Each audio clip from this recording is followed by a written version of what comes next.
Hello बच्चों, आप सभी कैसे हैं। हम उम्मीद करते हैं कि आप लोग बहुत ही अच्छे होंगे।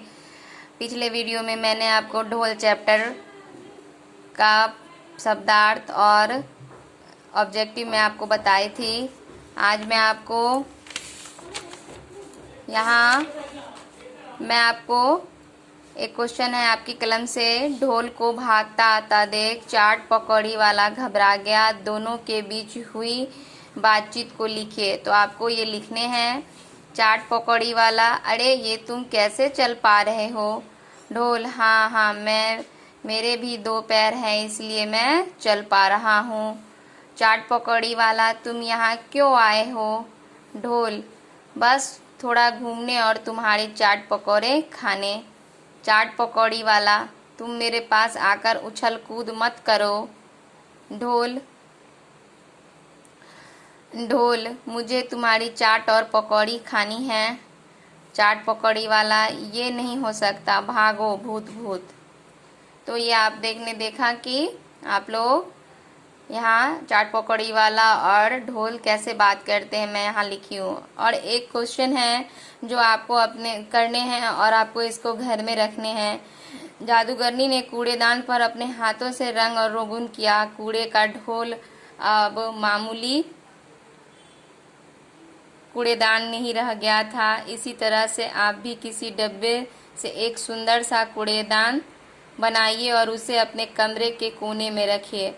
तो आप जानते हैं कि कूड़ेदान जो होता है वह कमरे के कोने में रखा जाता है। उसमें घर के कूड़े कचरे को उठाकर उसमें डाला जाता है। तो आपको भी एक कूड़ादान बनाना है, डस्टबिन बनाना है, जो कि आपको अपने कमरे में रखने हैं। और कोई भी गंदा चीज़ जो आप लोग घर में बिखेर देते हो, गंदा कागज़ फाड़ के पढ़ने के समय पेंसिल छिल के रख देते हो, घर में पढ़ते हो जब तब ये सब कहाँ रखने हैं आपको, उस कूड़ेदान में। तो आप लोग इसको अवश्य बनाएंगे, ठीक है। और आज मैं इस पाठ का प्रश्नोत्तर मैं लिखी हूँ। ये देख रहे हैं बच्चों कि मैं यहाँ प्रश्नोत्तर लिखी हूँ। आपको मैं समझा देती हूँ। चाट वाला क्यों भागा। चाट वाला ढोल की हरकत देखकर भागा। जादूगरनी की आंख खुली तो उसने क्या देखा। जादूगरनी की आंख खुली तो उसने देखा कि चारपाई के नीचे जूतियां नहीं थी। जादूगरनी ने बढ़ई को क्यों बुलाया। जादूगरनी ने ढोल के छोटे छोटे पैर बनवाने के लिए बढ़ई को बुलवाया। ढोल में सोचने समझने की शक्ति कैसे आ गई। ढोल में जादू की जूतियां चिपकते ही ढोल चलने लगा। जादू का करिश्मा हुआ जिससे ढोल में सोचने समझने की शक्ति आ गई। बच्चों के पीछा करने पर ढोल ने क्या किया। तो बच्चों के पीछा करने पर ढोल ने लंबी छलांग लगाई। अगला क्वेश्चन है आपका, ढोल चाट वाले के पास आकर क्यों रुक गया। ढोल चाट खाने के लिए चाट वाले के पास आकर रुक गया। अगला प्रश्न है, ढोल कहाँ है यह जानने के लिए जादूगरनी ने क्या किया।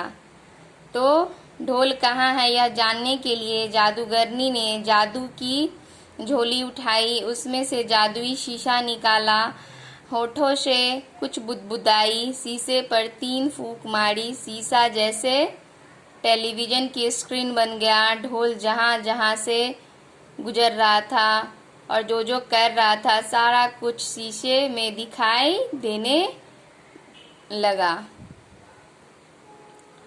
शीशे में पुलिस को देख जादूगरनी क्यों घबरा गई। पुलिस को देख जादूगरनी सोचने लगी कहीं ढोल के साथ जादुई जूतियां भी पुलिस के कब्जे में ना चली जाए, इसलिए शीशे में पुलिस को देख जादूगरनी घबरा गई। तो ठीक है, आप इस प्रश्न उत्तर को ध्यान से लिखेंगे अपने कॉपी में और सुंदर अक्षरों में, और लिखकर क्या करना है आप लोगों को, इसको याद करना है, ठीक है। जितने भी प्रश्नोत्तर और ऑब्जेक्टिव शब्दार्थ क्वेश्चन शब्दार्थ मैं आपको लिखाई हूँ, उन सभी को आप लोगों को अपने कॉपी में लिखने हैं और याद भी करने हैं। धन्यवाद।